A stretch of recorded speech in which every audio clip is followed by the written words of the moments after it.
The chandeliers of Ashworth House blazed with 1,000 candles,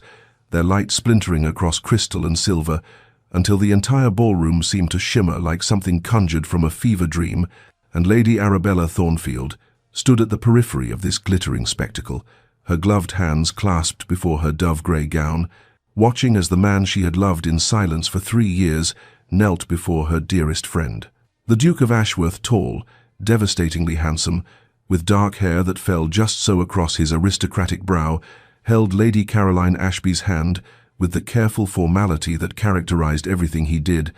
and his voice, that deep, resonant voice Arabella had memorized from 100 fleeting conversations, carried across the sudden hush of the ballroom as he spoke the words that would seal Arabella's fate. "Lady Caroline, you would do me the greatest honor if you would consent to become my Duchess."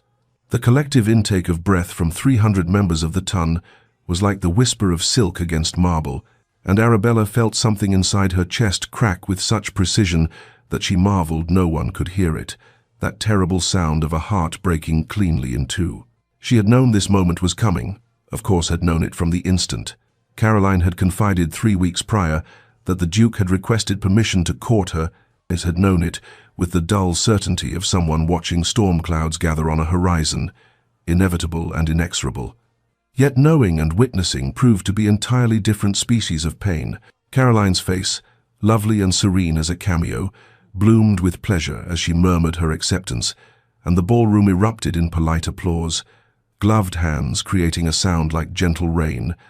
while Arabella stood motionless in her shadowed corner, her face arranged in the pleasant expression of vague contentment that she had perfected over 23 years of being overlooked, unremarkable, safely invisible. She thought of the first time she had truly seen him, 3 years ago at the Pemberton ball, how he had laughed at something Lord Hartwick said, his whole face transforming with genuine mirth, and how that laugh had struck her like a physical blow, lodging itself somewhere beneath her ribs, where it had remained ever since, a beautiful ache she had learned to carry. She thought of the garden party at Rosewood, where he had walked past her without seeing her, so absorbed in conversation about estate management that she might as well have been another topiary,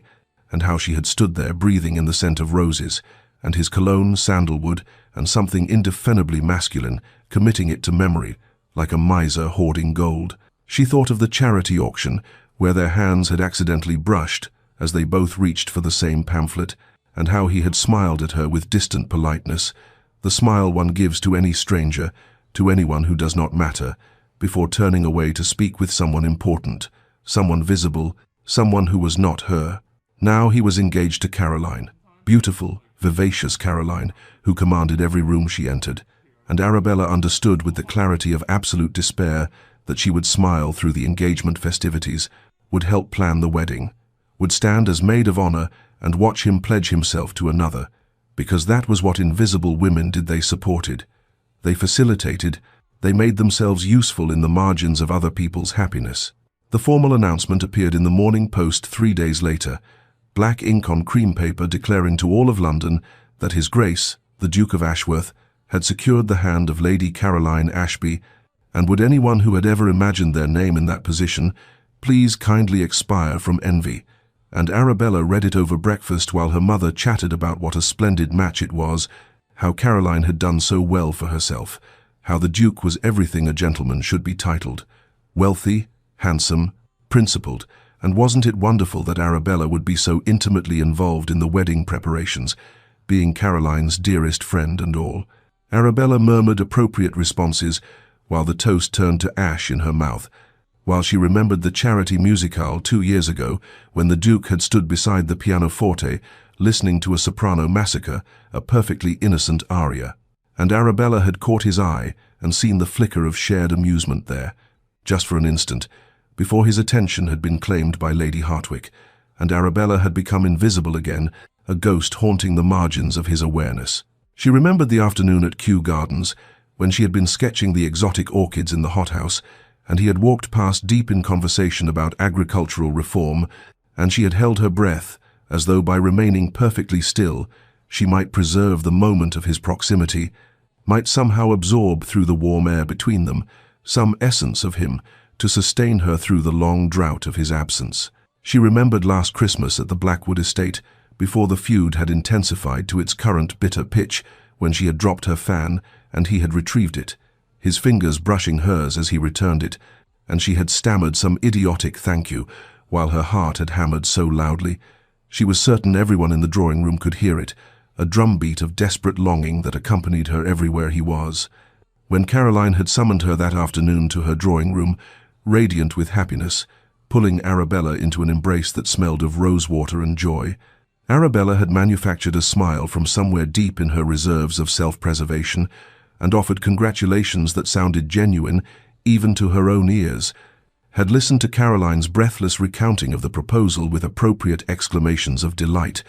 had agreed that, yes, the Duke was everything wonderful, yes, Caroline was the luckiest woman in England, yes. Of course Arabella would be honored to serve as maid of honor, as though her heart were not actively bleeding out inside her chest, staining everything crimson, while her face remained pleasantly composed. Caroline had noticed nothing, had seen nothing beyond her own happiness,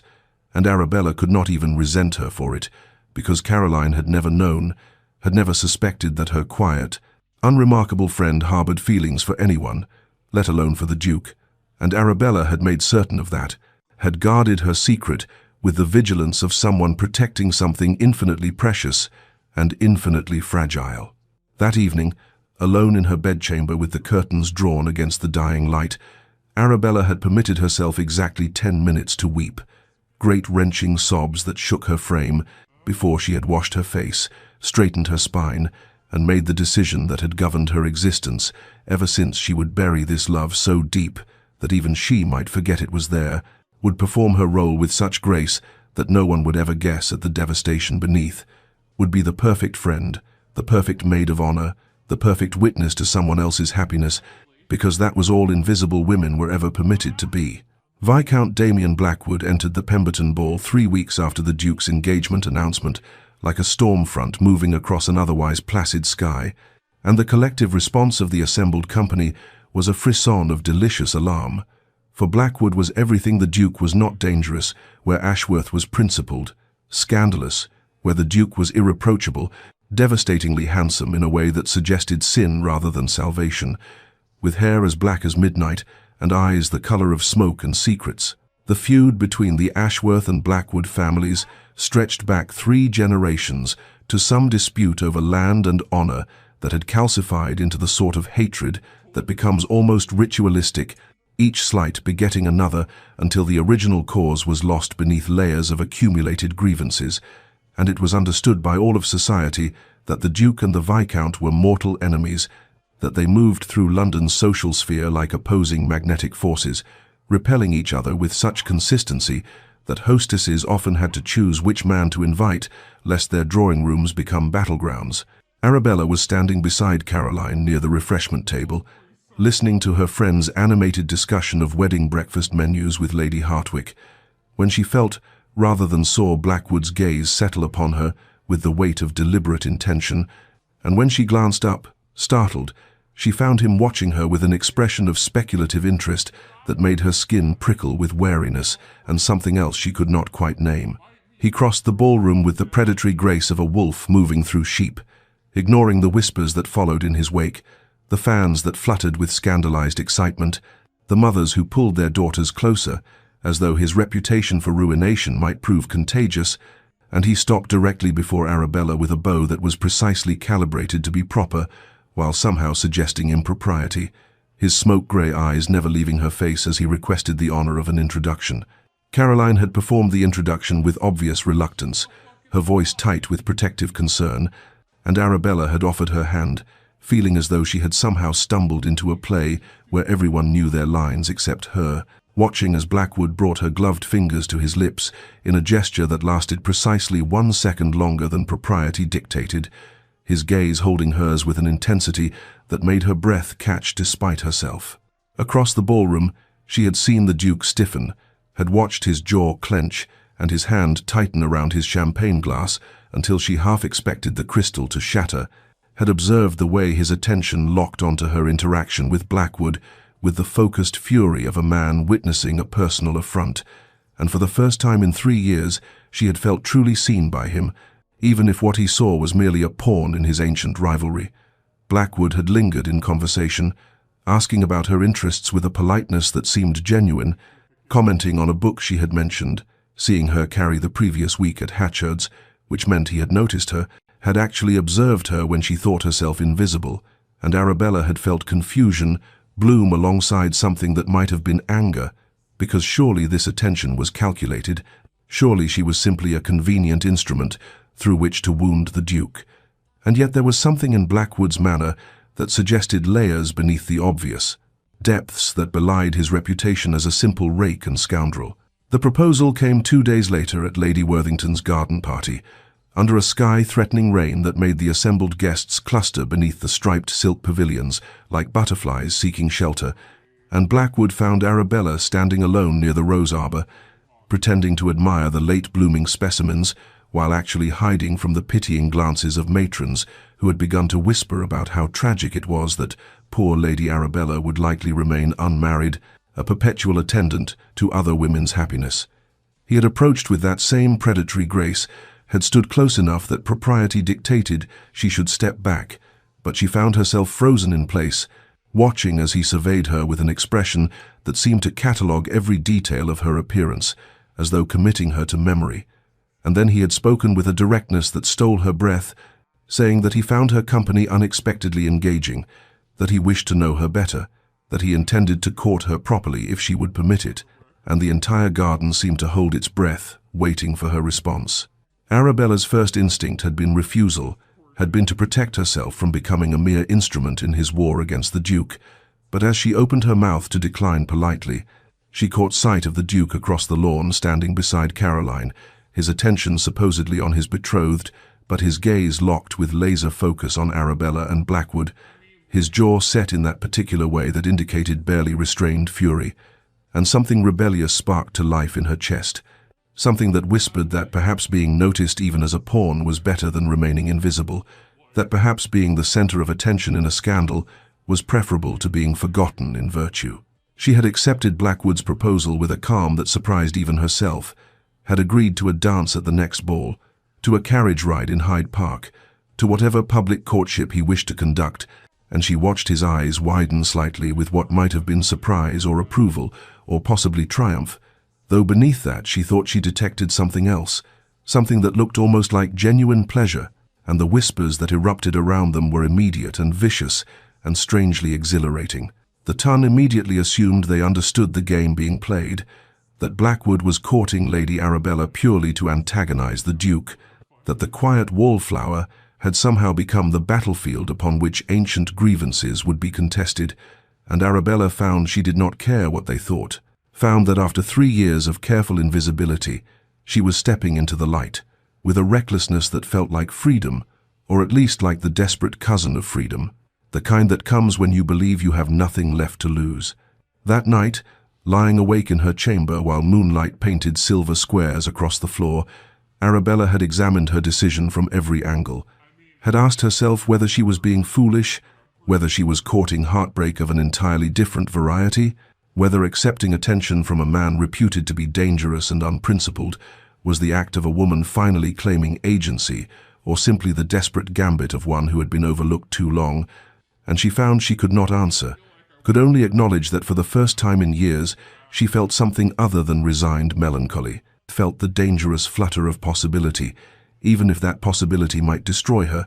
because at least destruction was a kind of transformation, and invisibility was a kind of death. The Coventry Ball 3 nights later was ablaze with candlelight that transformed the grand ballroom into something between cathedral and theatre, and every eye turned when Viscount Blackwood arrived precisely at the moment the orchestra began tuning their instruments, moving through the crowd with Arabella on his arm, as though he had every right to escort her, as though the shocked whispers and barely concealed gasps of the assembled ton were music accompanying his entrance, and Arabella felt the weight of 1,000 gazes upon her, like physical pressure against her skin, felt herself transformed from invisible wallflower to spectacular scandal in the space of a single evening. The waltz began with the first sweep of violins, and Blackwood led her onto the floor with a hand at her waist that was perfectly proper in placement, yet somehow felt possessive in its certainty,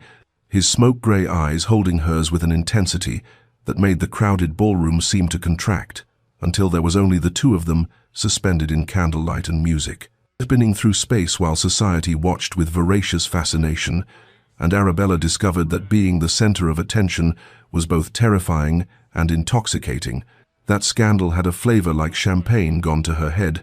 bright and dangerous, and utterly transformative. She could feel the Duke's stare from across the ballroom like heat against her back, could sense without looking the way his hands had clenched into fists at his sides, and could imagine the white-knuckled fury in his grip and the thunder in his expression as he watched his mortal enemy waltz with the woman who had stood invisible beside his betrothed for 3 long years. And something wild and reckless bloomed in her chest,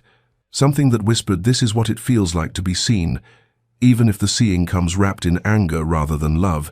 even if she is merely the instrument through which old hatreds play their discordant songs. Blackwood danced with the skill of a man who had waltzed through countless ballrooms and considerably more bedrooms, his movements fluid and assured,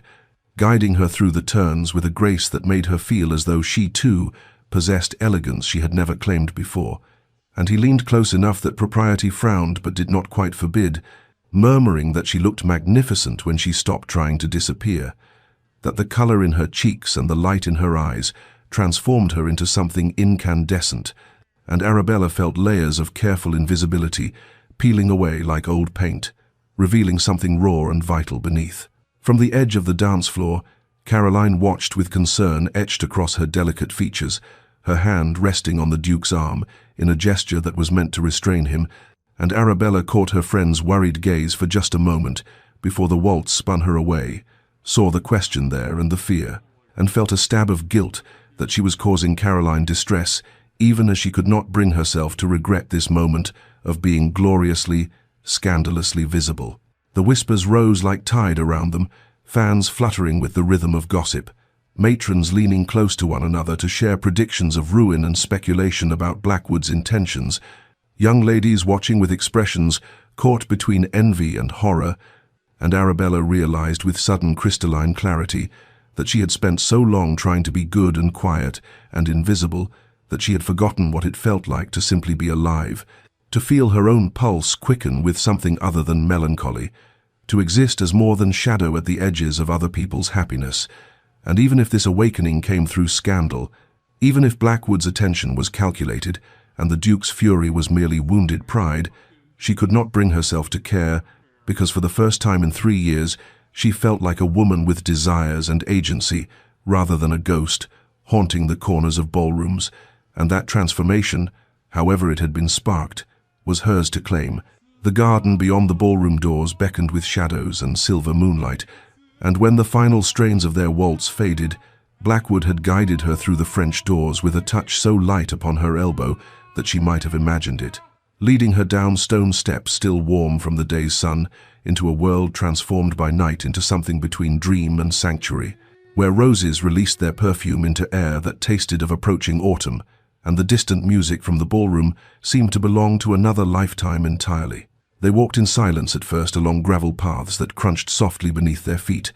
past marble statuary that gleamed pale as ghosts in the moonlight, and Arabella found herself waiting for him to speak, to reveal the calculated nature of his attention,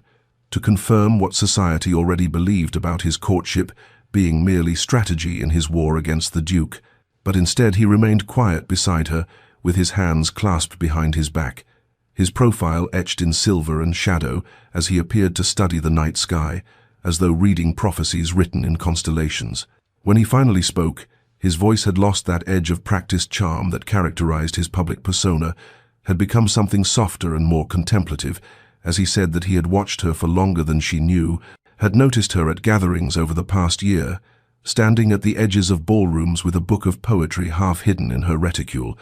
had observed the way her eyes would track certain conversations with an intelligence that her careful demeanor tried to conceal, had recognized in her the particular loneliness of someone who possessed depths that no one bothered to explore, and his words struck her with the force of revelation, because they suggested he had seen her even when she believed herself invisible, and had noticed her before the Duke's engagement had made her a useful pawn in ancient rivalries. Arabella stopped walking and turned to face him, the moonlight painting half his face in silver while leaving the other half in shadow, and she asked with a directness that surprised them both whether any part of his interest was genuine or whether she was simply a convenient instrument for causing the Duke pain. And she watched something flicker across his expression that looked almost like hurt before he answered that perhaps it had begun as strategy, but had become something else entirely when she accepted his proposal with that combination of recklessness and resignation, when she had looked at him with eyes that suggested she was choosing to burn rather than fade. And he found himself genuinely wanting to know what fires burned beneath her careful composure, what passions she had taught herself to suppress in service of remaining acceptably invisible. He moved closer then, not touching but near enough that she could smell the sandalwood of his cologne and see the way the moonlight caught the silver threading through his dark hair at the temples, and he told her that she possessed the kind of intelligence that most men would find threatening, that she had clearly read philosophy and poetry beyond what was considered appropriate for young ladies, that he had heard her quote Marcus Aurelius under her breath at Lady Pemberton's dinner party, when the conversation had turned tedious, and he alone had been positioned to notice, and Arabella felt something crack in her chest at being so thoroughly seen, at having someone catalogue not her deficiencies, but rather the parts of herself she had learned to hide, because they made her unsuitable for the role of decorative wife that society demanded. She found herself confessing things she had never spoken aloud, found herself describing the suffocation of always performing appropriate feminine restraint, the exhaustion of pretending her mind did not race ahead of conversations to conclusions no one wanted to hear, the particular pain of loving a man who looked through her as though she were made of glass. And Blackwood listened with an attention so complete it felt like being held, and when she finally fell silent, he said that perhaps they were both tired of pretending to be less than they were, that perhaps there was freedom in choosing to be seen fully, even if that seeing came through scandal, and Arabella realized with dawning wonder and terror that her defenses against him were crumbling not because of calculated seduction, but because he was offering her something she had never expected to find, the dangerous gift of genuine recognition, and she understood with sudden clarity that the complexity of her situation had deepened beyond anything she had imagined,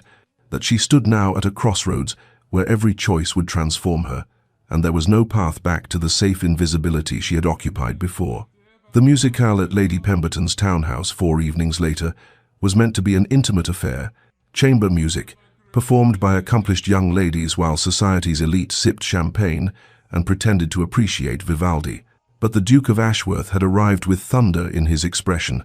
and Caroline on his arm looking increasingly concerned, and he had positioned himself near the refreshment table with a vantage point that allowed him to track Arabella's every movement through the crowded drawing room, his jaw set with such tension that Caroline had whispered something that might have been meant to soothe him, but only made his scowl deepen. Arabella had arrived with her mother as chaperone, carefully not looking toward where the Duke stood radiating barely contained fury, and she had taken her seat for the performance with what she hoped was serene composure, even as her pulse hammered against her throat. But during the interval between pieces, he had crossed the room with such purposeful strides that conversations died in his wake, and before she could rise or retreat, he was there beside her, his voice low and tight as he requested a private word in tones that made it clear this was demand rather than request. The small library off the main drawing room smelled of leather and old paper,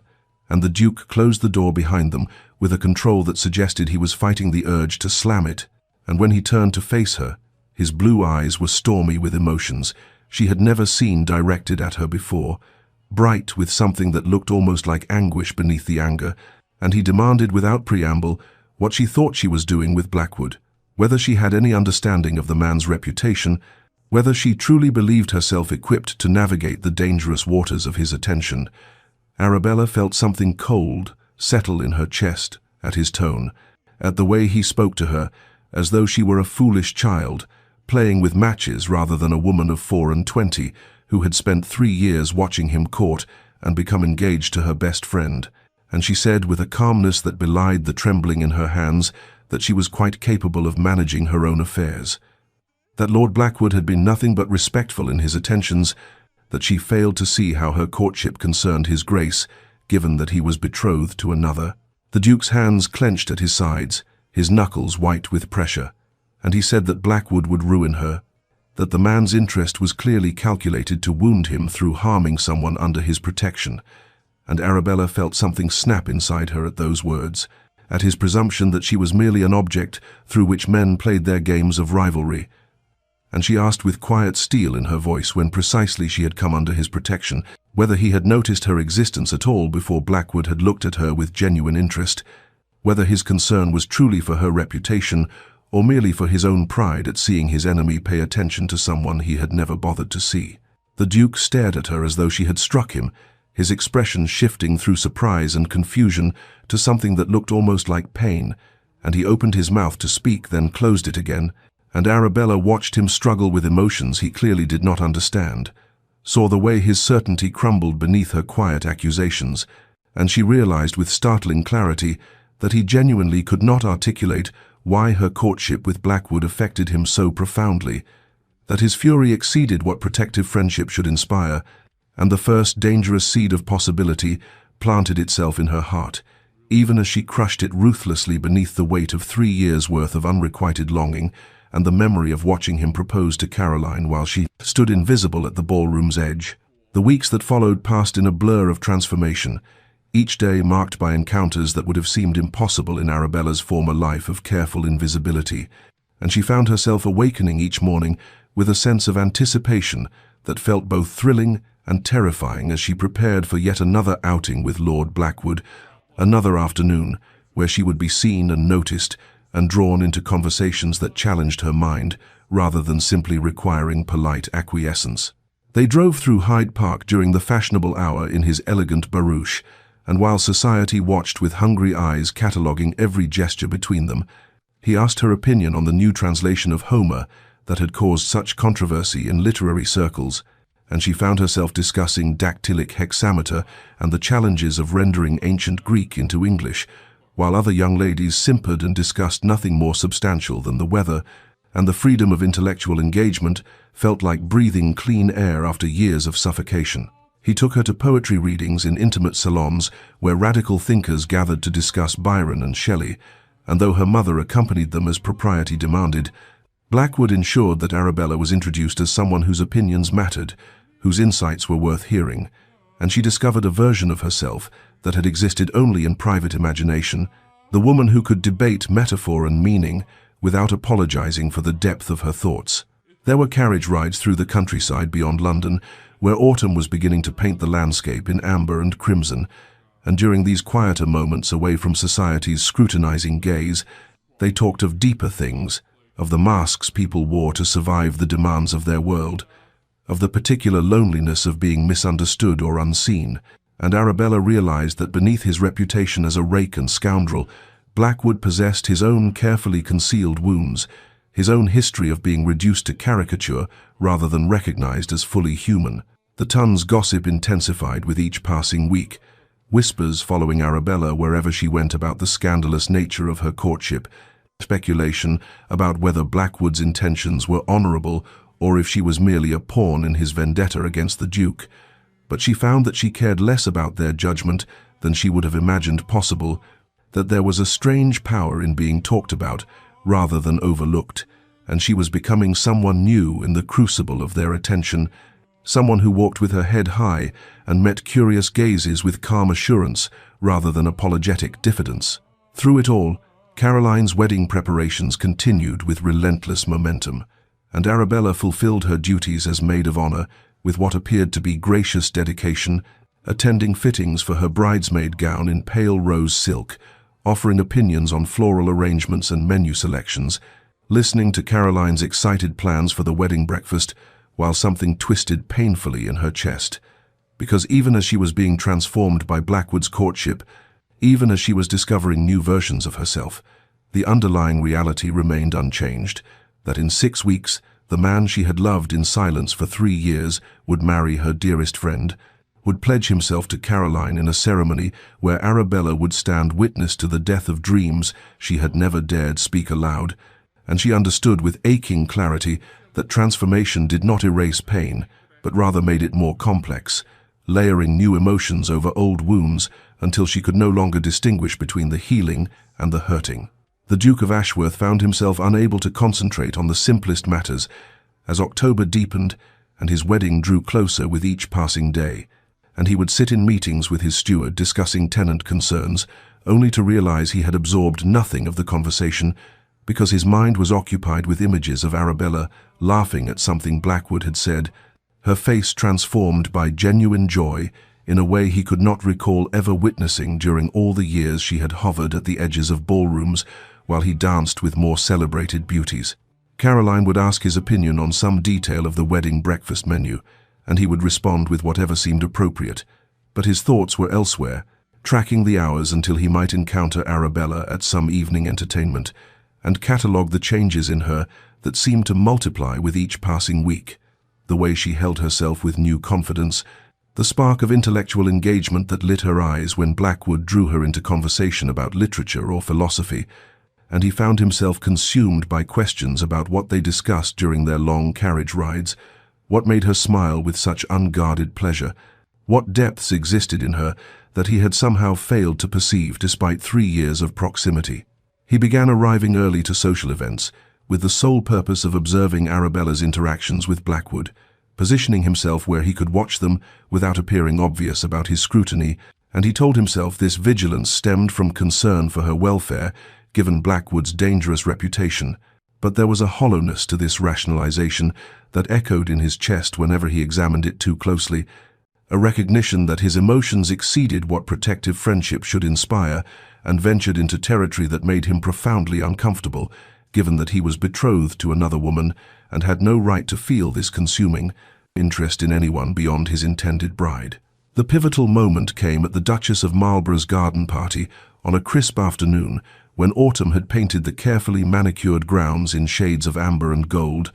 and the Duke stood near the ornamental fountain, making polite conversation with several gentlemen about matters of no importance, while his attention remained fixed on where Arabella sat beneath a copper beech tree with Blackwood beside her, and he watched as Blackwood said something that made her throw her head back with laughter, completely unguarded and radiant with genuine happiness, and the Duke realized with dawning horror that he had never seen her truly happy before this moment, that in 3 years of acquaintance he had never witnessed this particular quality of joy in her expression, had never heard her laugh with such unrestrained delight,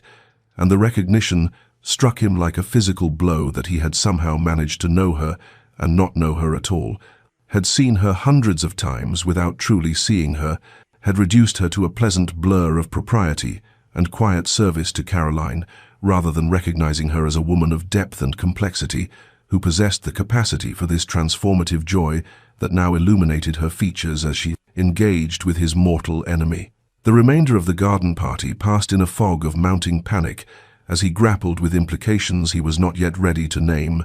as he forced himself through the motions of attending to Caroline, while his mind spun through memories of Arabella standing silent at ballroom edges, serving tea with gentle competence, offering congratulations on his engagement with a smile that he now recognized had never reached her eyes, and he felt the foundations of his carefully constructed life beginning to shift beneath his feet. Even as his wedding loomed just 6 weeks distant and honor demanded, he maintained his course toward a future that was suddenly, terrifyingly wrong in ways he could not yet articulate, but felt with devastating certainty. Caroline arrived at the Thornfield townhouse on a grey afternoon, when rain streaked the windows and turned the London streets to mud, and she found Arabella in the morning room pretending to read a novel, though the pages had not turned in over an hour, and there was something in Caroline's expression that suggested this visit bore purpose beyond the casual friendliness that had characterized their years of companionship, a gravity in her blue eyes that made Arabella set aside her book with careful deliberation, while anxiety tightened in her chest. "We must speak honestly, you and I," Caroline said quietly as she settled into the chair across from Arabella, waving away the tea that was offered, her hands folding in her lap with uncharacteristic tension, and Arabella felt the careful scaffolding of pretense she had maintained begin to tremble, because she recognized this tone, this particular quality of gentle determination that meant Caroline would not be deflected by polite evasions or cheerful misdirection. "I have noticed certain things these past weeks, Bella, and I find I cannot in good conscience remain silent when silence might cause harm to someone I hold dear." The words hung between them like crystal poised to shatter, and Arabella forced herself to maintain composure even as panic rose in her throat, because she understood with awful clarity where this conversation must lead. What observations Caroline must have made during all those hours of wedding planning, when Arabella's smiles had grown increasingly brittle, and the Duke's attention had wandered to places it should not venture. "The Duke has been behaving most strangely," Caroline continued, her voice careful and measured as though she were navigating treacherous terrain, testing each word before giving it weight. "He is distracted during our conversations, agitated whenever Lord Blackwood's name is mentioned, and I have caught him watching you with an intensity that exceeds what brotherly concern might excuse." She paused, studying Arabella's face with an attention that felt unbearable, and then added with devastating gentleness, "And you, my dearest friend, may have transformed these past weeks in ways that speak of profound change, though whether that change brings you joy or pain, I find myself unable to determine, for you have become remarkably skilled at concealing your true feelings, and I wonder when that particular talent developed and what necessity required its cultivation." Arabella opened her mouth to offer some reassurance, some carefully constructed explanation that would preserve the fiction of normalcy, but Caroline raised a hand to forestall her, and there was such compassion in that gesture that it nearly undid all of Arabella's carefully maintained control. "Please do not insult me with denials or protestations that all is well, for we have been friends too long for me not to recognize when you are suffering, even when you smile and claim contentment," Caroline said, and then she leaned forward, her eyes searching Arabella's face with uncomfortable perception. "I must ask you something, and I require your honesty even if the truth proves difficult to speak. Do you have feelings for the Duke? Have you perhaps harbored affections for him that you felt unable to express?"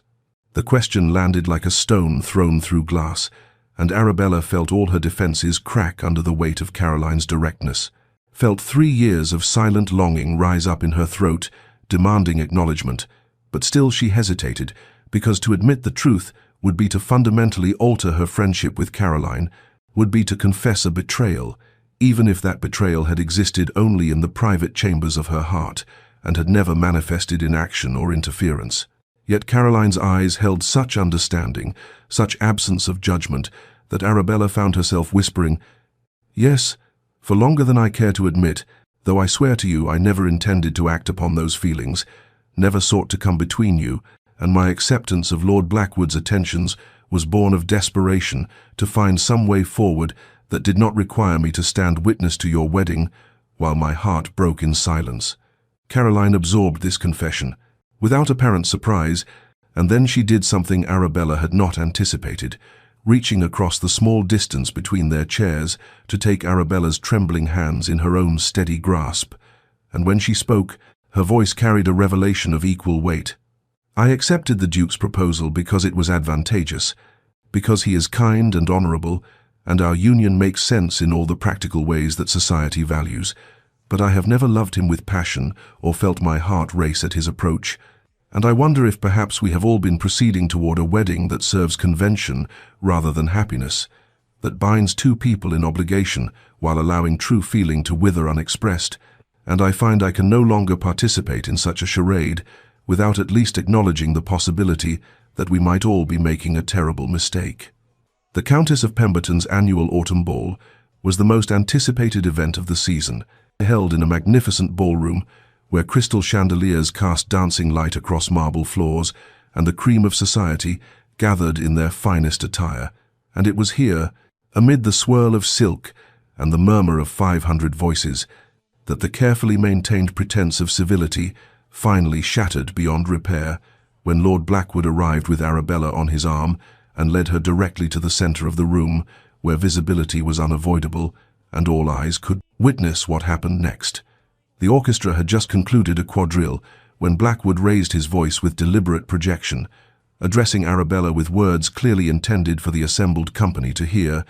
declaring that he wished to make known his most serious intentions toward Lady Arabella Thornfield, that his regard for her transcended mere courtship and extended to a desire for permanent union, and that he intended to approach her father on the morrow to formally request permission to seek her hand in marriage,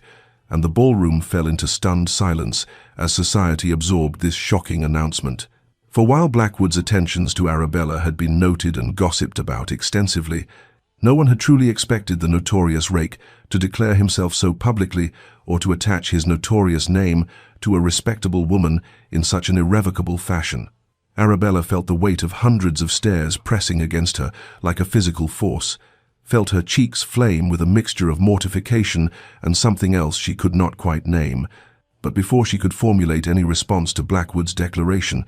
a commotion erupted near the refreshment tables where the Duke of Ashworth had been standing with Caroline, and suddenly he was striding across the ballroom floor, with his face contorted by fury and his hands clenched into fists, and when he reached them he seized Blackwood by the lapels of his evening coat and spoke in a voice that carried to every corner of the suddenly silent room. "You will retract that statement immediately and remove yourself from Lady Arabella's presence, or by God I will call you out and settle this matter as our fathers should have settled it a generation ago," the Duke growled, and there was such raw aggression in his demeanor that several gentlemen moved forward to intervene. But Blackwood merely smiled with cold amusement and replied that the Duke had no authority to dictate whom Arabella might choose to accept, that his own engagement to Lady Caroline precluded any legitimate concern beyond general friendship, and that his violent reaction revealed more about his own conflicted feelings than it did about any supposed impropriety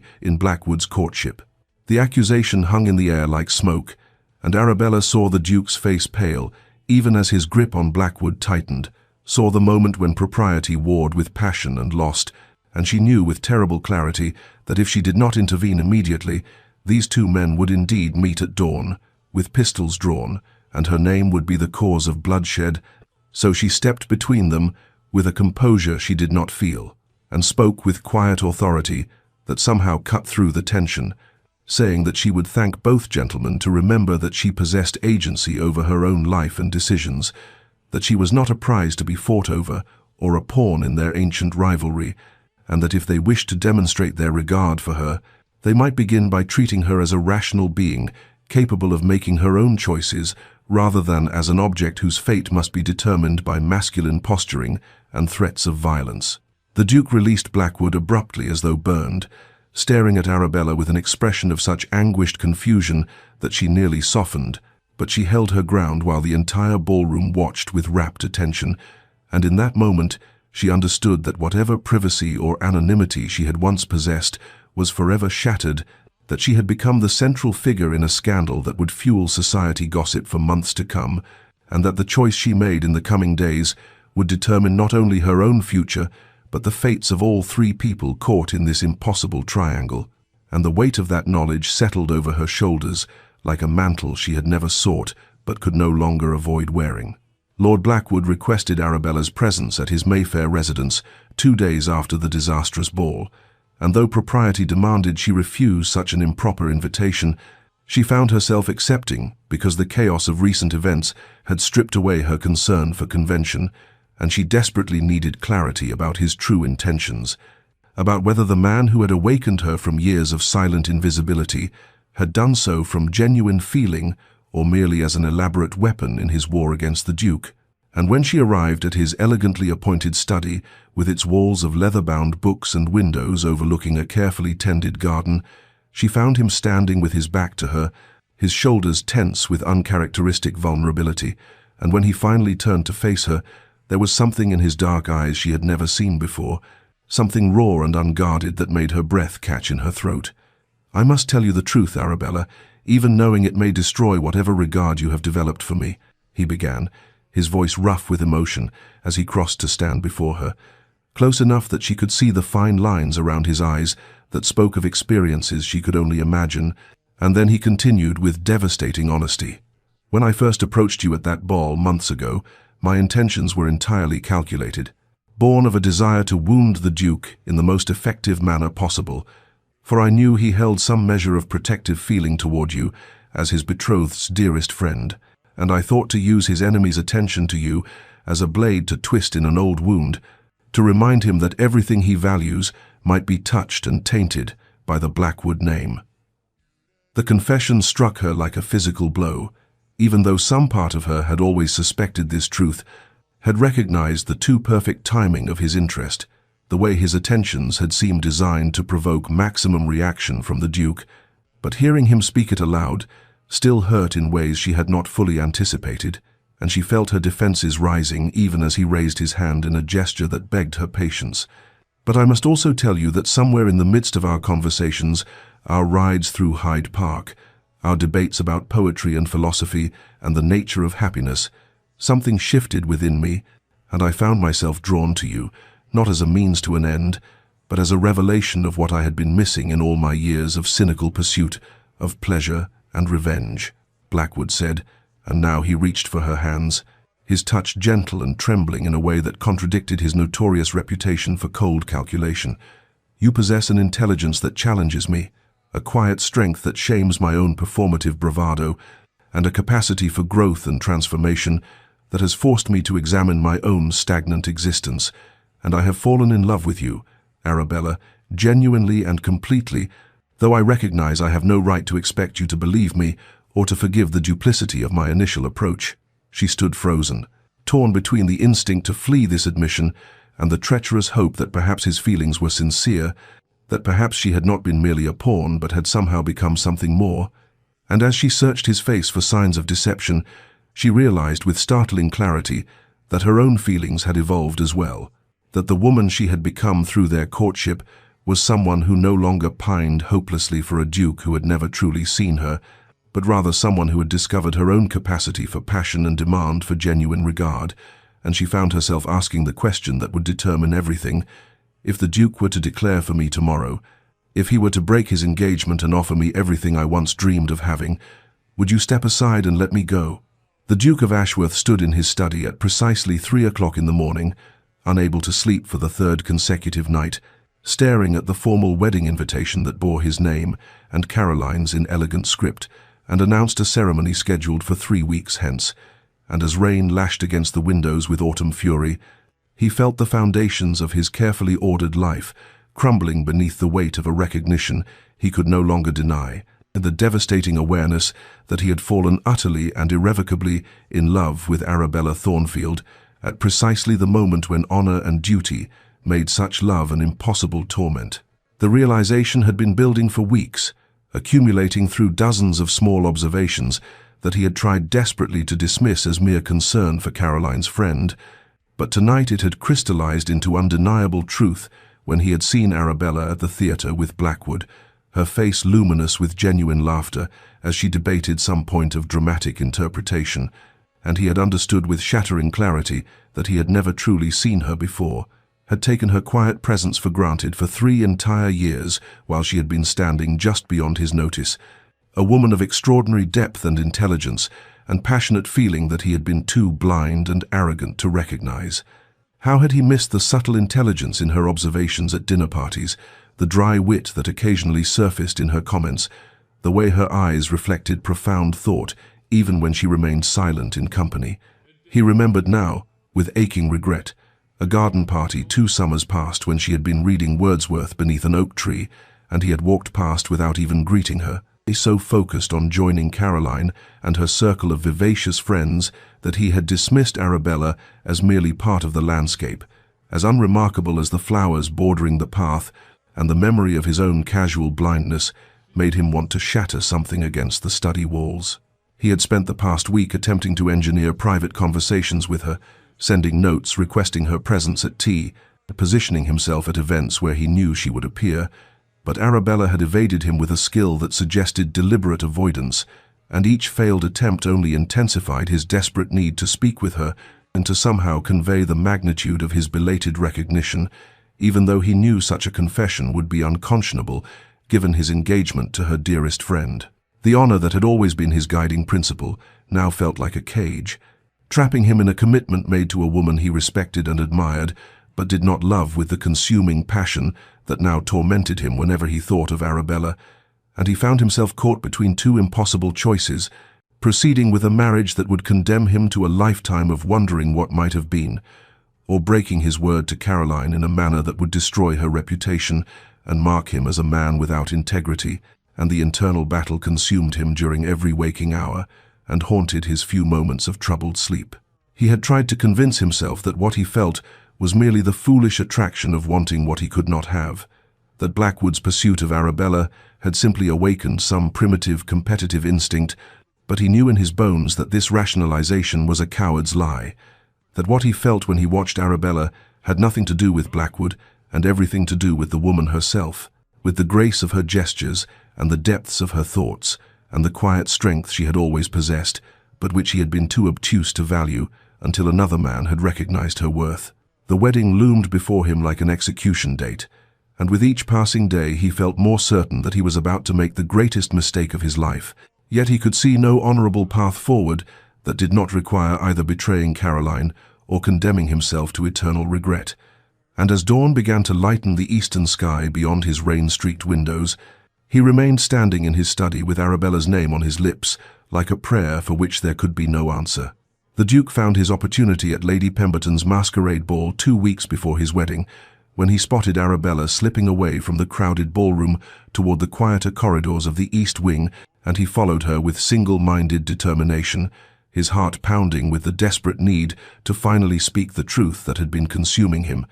And when she entered the library seeking a moment of solitude, he was mere steps behind her, closing the heavy oak door with a decisive click that made her turn sharply to face him with widening eyes. "Your Grace, this is most improper," she said, her voice carefully controlled even as color rose in her cheeks, and he noticed how the candlelight caught the gold threads in her amber gown, how her mask emphasized the delicate curve of her jaw, details he had failed to notice for 3 interminable years, and the waste of it, the sheer criminal waste of all that time he had squandered, threatened to choke him. "I know, and I no longer care about propriety or convention or anything beyond making you understand what I have only recently come to realize," he said, crossing the Persian carpet that separated them until he stood close enough to catch the faint scent of lavender that clung to her skin, and he watched her chin lift with the quiet dignity that had always been part of her character, but which he had never truly appreciated until Blackwood had taught him to see. "I am in love with you, Arabella, wholly and irrevocably, and I cannot marry Caroline knowing that my heart belongs entirely to you, knowing that I would spend every day of our marriage wishing I had been brave enough to speak this truth." She stood perfectly still, her expression unreadable behind her silver mask, and when she finally spoke, her voice carried a steel he had never heard from her before, the voice of a woman who had been transformed through suffering into someone who would no longer accept crumbs when she deserved a feast. "Where was this passion when I stood beside you at garden parties for 3 years, Your Grace? Where was this overwhelming love when I was Caroline's quiet friend? The wallflower you looked past as though I were part of the furniture, unremarkable and unworthy of your notice." The words struck him like physical blows, each one landing with devastating accuracy against the armor of his belated recognition, and he felt shame burn through him as she continued, her hands trembling slightly but her voice growing stronger with each accusation. "You only see me now because Lord Blackwood looked at me first, because another man recognized value where you saw nothing, and I will not accept a love born of jealousy and competitive pride rather than genuine regard. I will not settle for being wanted simply because someone else wants me, after years of being invisible to the very eyes that now claim to see me so clearly." He reached for her hands, desperate to convey the sincerity of his transformation, but she stepped back, maintaining the distance between them like a barrier he had no right to cross. "That is not why I love you," he insisted, hearing the desperation in his own voice and hating it even as he continued. "Blackwood made me look, yes, but what I saw when I finally looked properly was a woman of extraordinary intelligence and quiet strength, someone whose depths I had been too blind and too arrogant to recognize, and I would give anything to undo those wasted years, to have seen you from the beginning as you deserved to be seen." She removed her mask then,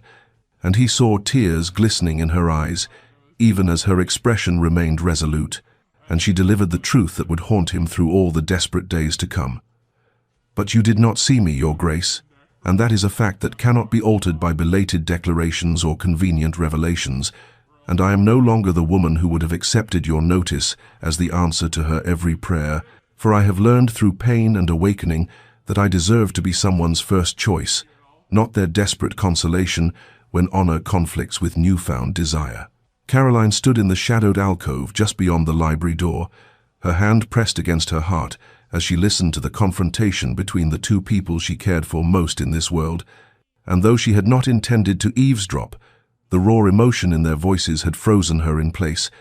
and now she understood with crystalline clarity what she had suspected for months, but had been too kind, or perhaps too cowardly, to acknowledge directly. That Arabella had loved the Duke long before his proposal had ever been offered, and that the Duke himself had been blind to a treasure that had stood before him in patient silence until another man had forced him to open his eyes. She waited until Arabella fled the library with tears streaming down her face, waited until her friend had disappeared into the crowded ballroom before she entered the room where the Duke stood, with his head bowed and his hands braced against the mantelpiece, as though the weight of his realization might crush him entirely. And when he turned at the sound of the door closing and saw her standing there, his face went pale with the knowledge that she had heard everything, every desperate declaration and every devastating rejection. "Caroline, he began, but she raised her hand gently to stop him, crossing the library with the same quiet grace that had always characterized her movements, and when she stood before him, she felt no anger or betrayal, only a profound sadness for all of them, for the tangle they had created through well-intentioned blindness and unspoken truths. "I have known about Arabella's feelings for you since the first season we were all in London together," she said softly, watching understanding dawn in his eyes along with fresh shame. "I saw how she looked at you when she thought no one was watching, saw how she would position herself just close enough to hear your conversations without ever intruding upon them, and I told myself that her affection would fade with time, that she would find someone else who could return her regard. But instead I watched her love deepen and mature into something constant and true, while you remained oblivious to her very existence, beyond her utility as my companion." The Duke's expression was anguished, and she felt a rush of compassion for him despite everything, for she knew him to be a good man who had simply failed to look beyond the surface of social conventions and expected arrangements. "I accepted your proposal because it was an excellent match by every practical measure," she continued, her voice steady even as her heart ached for the friendship that would be forever altered by this confession. "And because I believed that affection and respect were sufficient foundations for a marriage, that passionate love was a luxury reserved for novels and poetry rather than real life. But watching you these past weeks has taught me that I was wrong, that both you and Arabella deserve the kind of love that consumes and transforms, and I will not be the obstacle that prevents either of you from finding it." She saw hope flicker in his eyes and moved quickly to temper it with reality. "I release you from our engagement, Your Grace, freely and without reservation, but you must understand that this does not guarantee Arabella's acceptance of your suit, for you have wounded her deeply through years of neglect, and she has been awakened to her own worth in a manner that makes her unlikely to settle for love, born of belated recognition rather than long-standing devotion." She stepped closer, placing her hand briefly on his arm with genuine affection. "If you truly love her, you must earn her trust through patience and humility. You must prove that you see her, not because Blackwood forced you to look, but because you have finally learned to truly see. And it may take months or even years for her to believe in the sincerity of your transformation, but if your love is genuine, then surely it is worth whatever time and effort such proving requires." The news of the broken engagement reached Arabella through a carefully worded letter from Caroline, delivered to her London townhouse the morning after the masquerade ball, and she sat in her morning room with the paper trembling in her hands as she read of her friend's sacrifice, of the Duke's freedom, of the impossible choice that now lay before her like a chasm she could not see across. And within hours she had made arrangements to retreat to Thornfield Manor, her family's country estate in Derbyshire, claiming a need to attend to her ailing grandmother, though everyone who mattered understood she was fleeing the impossible tangle her life had become. The autumn countryside welcomed her with golden light and the scent of dying leaves, and for the first weeks she did little beyond walk the familiar paths of her childhood and through orchards heavy with apples waiting to be harvested, and along the river where she had once imagined futures that bore no resemblance to the complicated present in which she now found herself,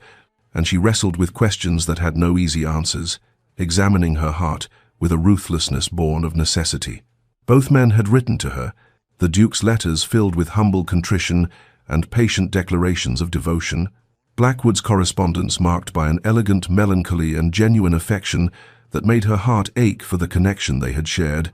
and she read their words in the library where her father's books had first taught her that women could want more than society deemed appropriate, and she began to understand that the choice before her was not really about choosing between two men, but rather about choosing who she had become through the crucible of this entire season. She remembered the girl who had stood at the periphery of ballrooms, content to be invisible if it meant remaining close to a man who never saw her, and she contrasted that shadow self with the woman who now walked these gardens with her head held high, who had learned through Blackwood's attention that she possessed depths worthy of exploration, and through the Duke's belated recognition that she deserved to be someone's first choice rather than their convenient arrangement. Or desperate consolation. The Duke's love, she knew, was genuine now, born of true recognition, even if it had required another man's interest to open his eyes. And there was something in his letters that spoke of transformation, of a man who had learned to see beyond surfaces and conventions to the person beneath. Yet she could not escape the painful truth that he had needed her to be desired by another before he could desire her himself. And that foundation felt precarious, built on jealousy's shifting sands rather than the solid ground of long-standing devotion. Blackwood's love had been awakening and revelation, passion ignited through genuine connection, but she understood now that he had awakened her for herself rather than for him, had taught her to recognize her own worth, even as his initial motivations had been tainted by revenge,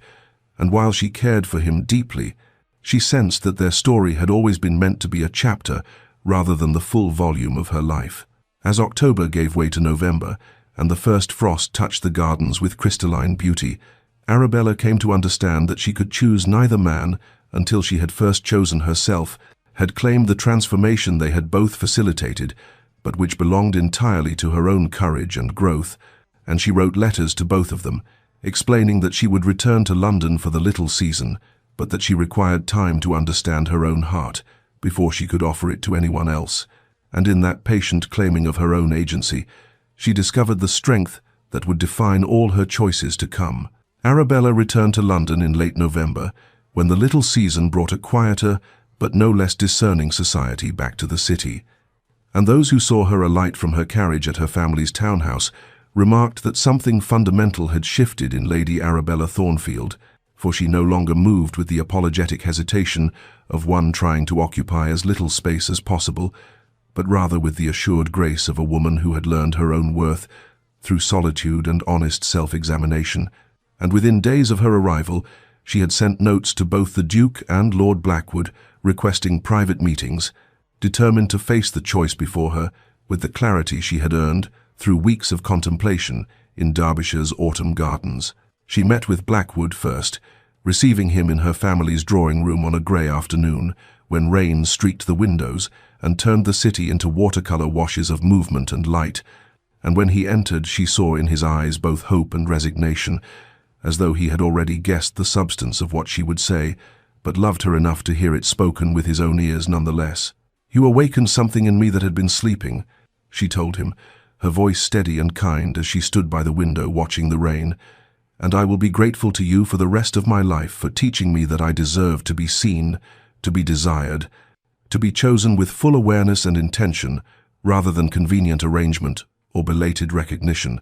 And she turned to face him then, seeing the way he held himself with careful dignity despite the pain in his expression. "But we both know that what we shared was transformation rather than destination, a passion born of rebellion and discovery, rather than the kind of deep compatibility that sustains a lifetime of partnership," she continued. Crossing to where he stood and taking his hand briefly in hers with genuine affection, "You awakened me for myself, Damien, and perhaps even more significantly, you awakened me for him, and for the Duke, who needed to learn to truly see before he could be worthy of being seen in return." Blackwood's smile was melancholy but genuine, as he raised her hand to his lips in a gesture of farewell that held more grace than bitterness, and he told her that he had known from the moment he first made her laugh that he was teaching her to shine for someone else, and that loving her had been worth the inevitable pain of letting her go. And when he left, she stood alone in the drawing room, feeling both sadness and peace, knowing she had honored what they had shared while being honest about its limitations. The Duke came to her the following evening, and she received him in the same drawing room, though the rain had cleared, and stars now pierced the darkness beyond the windows, and she saw immediately that the weeks since their confrontation in the library had marked him as profoundly as her time in the country had marked her, for there was a humility in his bearing that spoke of genuine transformation rather than temporary chastening. And when he began to speak, she raised her hand to stop him, needing to say what she had rehearsed in her heart before his words could sway her resolve. "If I am to consider your suit," she said quietly, her eyes holding his with unflinching honesty, "you must understand that I will not be the woman who waits patiently in the shadows, hoping for scraps of your attention. Nor will I be the prize you won through jealousy's motivation, for I have learned that I deserve to be someone's first and constant choice, to be seen completely and loved accordingly, and any courtship between us must be built on that foundation, or it will crumble beneath the weight of my own self-knowledge." She saw tears glisten in his eyes as he nodded, and when he finally spoke, his voice was rough with emotion, as he told her that he understood, that he would spend however long it took proving that he had learned to truly see her, and that she was worth every moment of patient courtship and humble demonstration. And in that moment of mutual understanding, Arabella felt the first fragile stirring of hope that perhaps, given time and genuine effort, they might build something real and lasting from the ashes of what had been lost. The Duke's courtship of Arabella unfolded across the winter months, with a patience and intentionality that spoke of fundamental transformation, for he arrived at her townhouse each Tuesday and Friday afternoon precisely at 3 o'clock, bearing not flowers or jewels but rather books he thought she might enjoy, volumes of poetry and philosophy and natural history that demonstrated he had listened to her observations about the world and remembered what sparked light in her eyes, and they would sit in her family's drawing room with her mother as chaperone and discuss ideas with the kind of intellectual equality that Arabella had never imagined possible with a man of his station, their conversations ranging from the reform movements sweeping through Parliament to the Gothic novels she confessed to reading in secret, to theories about the natural world that she had previously kept hidden for fear of seeming unladylike. He attended the same charity events she favored, not the glittering balls where he had once held court, but rather the smaller gatherings organized to raise funds for orphanages and schools for the poor, and he listened as she spoke passionately about the need for education reform and the rights of those society deemed beneath notice.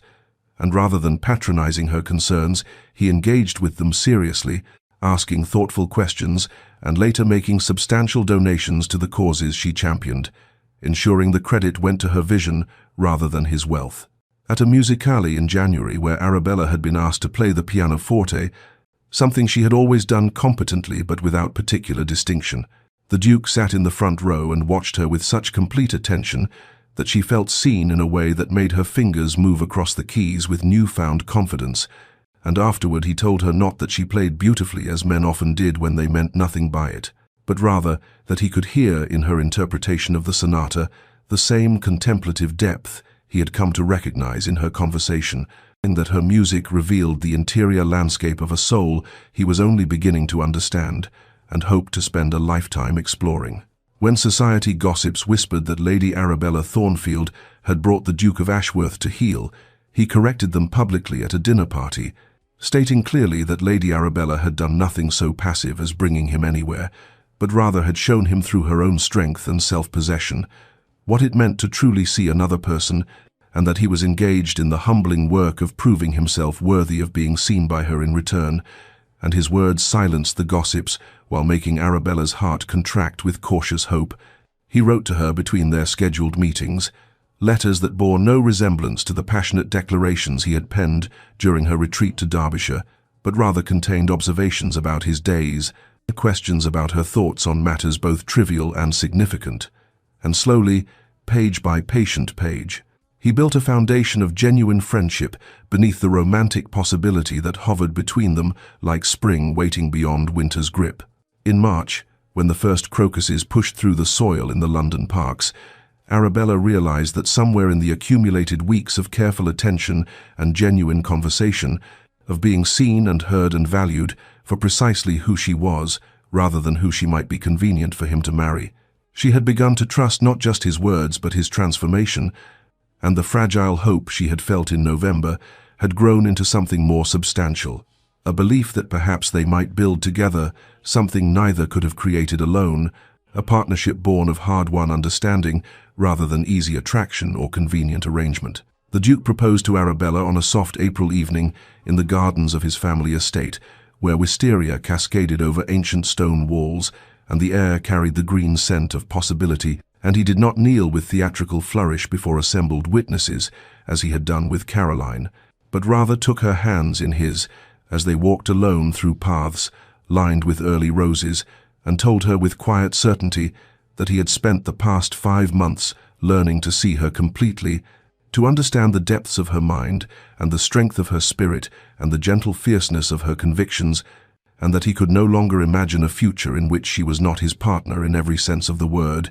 his intellectual equal and his heart's true companion, the woman who had taught him through her own hard-won self-possession what it meant to truly value another human soul. Arabella's acceptance came not with tearful gratitude as though he were conferring some great favor upon her, but rather with the calm certainty of a woman who knew her own worth and recognized in his proposal the meeting of two transformed souls. And when she said yes, she also told him that she expected their marriage to be a partnership of genuine equals, that she would not fade into the background of his life, but would continue to pursue her charitable work and her intellectual interests, and her own vision of what purpose meant, and he assured her that he desired nothing less than exactly that kind of marriage, that her strength and independence were precisely what he loved, rather than qualities to be diminished for the sake of convention. Their wedding took place in June, when London bloomed with summer's full promise, and Caroline stood as maid of honor, with a joy that held no trace of bitterness or regret, for she had found her own happiness with a gentleman whose quiet kindness matched her gentle nature far better than the Duke's intensity ever could have, and when she embraced Arabella before the ceremony, she whispered that she had known even in those early days, when she accepted the Duke's first proposal, that her dearest friend's heart belonged to him, and she was grateful that both of them had found the courage to claim the love they deserved, rather than settling for convenient arrangement. Lord Blackwood attended the wedding with surprising grace, standing among the guests with a melancholy smile that spoke of genuine happiness for Arabella's joy, even as it acknowledged his own loss, and when he congratulated the Duke afterward, there was no trace of their old enmity, but rather a mutual respect, born of having both been transformed by the same remarkable woman, and the Duke shook his hand with sincere gratitude for the role Blackwood had played in awakening them all to deeper truths about love and worthiness, and the courage required to choose authentically rather than conveniently. 3 years later, when the Duke and Duchess of Ashworth attended the height of the London season's opening ball, and those who remembered that earlier evening, when Lady Arabella Thornfield had stood invisible at the periphery, watching her best friend receive the Duke's proposal, could not help but marvel at the transformation, for the Duchess moved through the glittering ballroom with confident grace, her hand resting easily in her husband's arm, and the way he looked at her spoke of deep partnership and genuine devotion, of a man who had learned to truly see and was grateful every day for the gift of being seen in return by a woman who had discovered her own worth through the painful journey of claiming it. The years that followed brought transformations that rippled outward from that pivotal season, when invisible hearts became visible and convenient arrangements gave way to chosen love, for the Duke and Duchess of Ashworth built together a partnership that became legendary in society, not for its romantic drama, but rather for its quiet depth and the way they worked side by side on the charitable causes she championed and the reforms he now pursued, with her vision guiding his influence. And those who watched them at gatherings saw how he still looked at her across crowded rooms with the wonder of a man who could not quite believe his fortune in being truly seen and chosen by such a woman, while she moved through the world with the confidence of someone who had learned her own worth through the crucible of claiming it. Caroline flourished in her own marriage to the gentle gentleman whose kindness had always suited her nature far better than ducal grandeur ever could, and the friendship between the two women deepened into something richer than it had been when unspoken truths had created distance between them, for now they could speak honestly about their hearts and their choices, and support each other with the wisdom born of having both chosen authentically rather than conveniently. Even Lord Blackwood found his redemption through the strange alchemy of that transformative season, for having loved Arabella genuinely, if briefly had awakened in him a capacity for authentic feeling he had thought lost to cynicism, and he became known in later years not as the Duke's enemy, but rather as a trusted friend to them both, a man who had played his part in a larger story of transformation and had emerged from it better than he began. Dear listener, perhaps you recognize in this tale the truth that lives in all our stories, that we spend so much of our lives invisible to those around us and sometimes even to ourselves, playing roles we think we must perform while our authentic selves wait unacknowledged in the shadows of what we believe is expected. The danger of being unseen is not merely that others fail to recognize our worth, but that we begin to believe we have none, that we fade into our own peripheries and watch life unfold for others, while assuming our desires are too insignificant to voice or our dreams too foolish to pursue. Yet transformation becomes possible the moment we choose to be seen, even when being noticed brings scandal or disruption, or the uncomfortable dissolution of what was safe and familiar. For sometimes the greatest act of courage is simply refusing to remain invisible to ourselves, claiming space in our own stories rather than serving merely as scenery in the narratives of others. If you find yourself standing at the periphery watching others receive what your heart secretly desires, know that your story need not end in quiet resignation, that you have permission to step into the light of your own life and assert that your feelings matter and your worth exists independent of whether anyone has yet recognized it. The greatest love stories, the truest partnerships, the deepest joys are not found in convenient arrangements or safe choices, but rather in the terrifying, beautiful work of allowing ourselves to be fully seen and choosing those who have done the difficult work of learning to truly see us in return, not as reflections of their needs or convenient solutions to their problems, but as complete human souls deserving of genuine recognition and authentic love. May you find the courage to step out of the shadows of your own story. May you discover the strength to claim your worth even when no one else has named it. And may you rest tonight, knowing that transformation is always possible for those brave enough to choose being seen over remaining safe. This has been a tale from Wistful Narrator, and if it has touched your heart, I invite you to subscribe and share it with someone who needs reminding that they deserve to be the protagonist of their own beautiful story, rather than merely the supporting character in someone else's convenient arrangement.